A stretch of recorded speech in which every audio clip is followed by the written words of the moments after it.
Hi, everyone. I just wanted to take a minute to explain in more detail the updates we recently made to the practice management dashboard. Let's just jump right into it here real quickly. We're looking at page 2 of the dashboard. First, let's look at the cash balance graph. The blue line is simply your balance month to month, but the red bars represent a simple metric that's calculated as your cash balance divided by your average monthly overhead.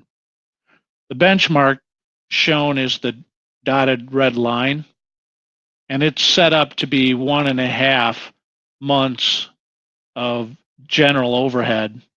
What that means is we'd like to see, I typically tell practices it's 1 to 2 months outstanding, so we used 1.5 months.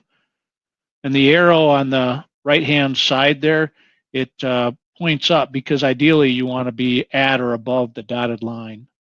Think of this benchmark as a measure of your liquidity risk.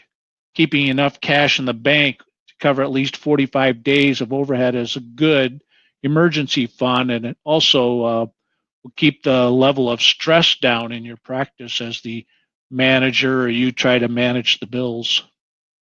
Next, let's look at overhead.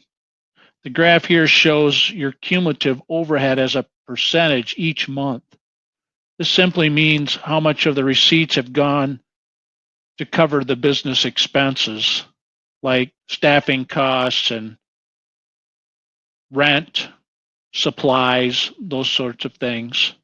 Doesn't have anything to do with the doctor's overhead, salaries, or the doctor's benefits.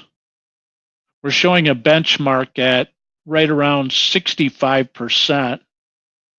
We want to work with you to keep those costs down, and so just showing that graph and that benchmark helps you see that you need to either be working on it or that you're okay. Ideally, we just want to help you improve your profitability of the practice.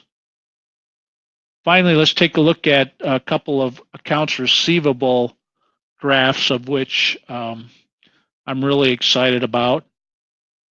First of all, you have the two sets of data that are showing up on this accounts receivable graph. The blue line is your accounts receivable balance from month to month. And the red bars down below are a calculation of the percentage of accounts receivable balance that's over 90 days old. So when we look at your aged AR reports, the accounts that are 90 days to 120, 150 days old go in that bucket. And when they're that old, then the likelihood of you collecting that full balance drops significantly. So we want to monitor that real carefully when it gets above 10%. When it does, it may mean that you need to explore improving your collection process in the practice. Also helping us keep tabs on the accounts receivable is this new days in AR scorecard that we just added to the top of the page. Days in AR measures the average number of days it takes to collect the payments due to the practice. We like to see that number be 45 days or less, and that's our benchmark. And if your days in AR creep above the 45 days, then it might mean as well that the accounts over 90 days old is growing, and we need to check that out. When days in AR goes up, we may need to look again at better ways to improve the collection process. And just a note, you'll see that the 34.6 days outstanding in our example here is green. That just means that you're below the benchmark, and if that would be red, you'd be over the 45 days. Well, that's all the updates I have for right now. I'm really looking forward to working with you in this coming year. We're going to try to improve these benchmarks. We're going to add some new ones coming up.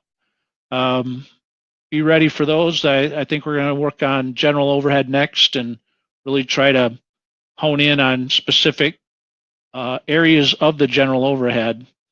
But we're looking to improve this in a good way and look for your feedback as well. So be sure to let us know. For now, have a wonderful and Merry Christmas and Happy New Year. We wish you the very best. I'll talk to you soon.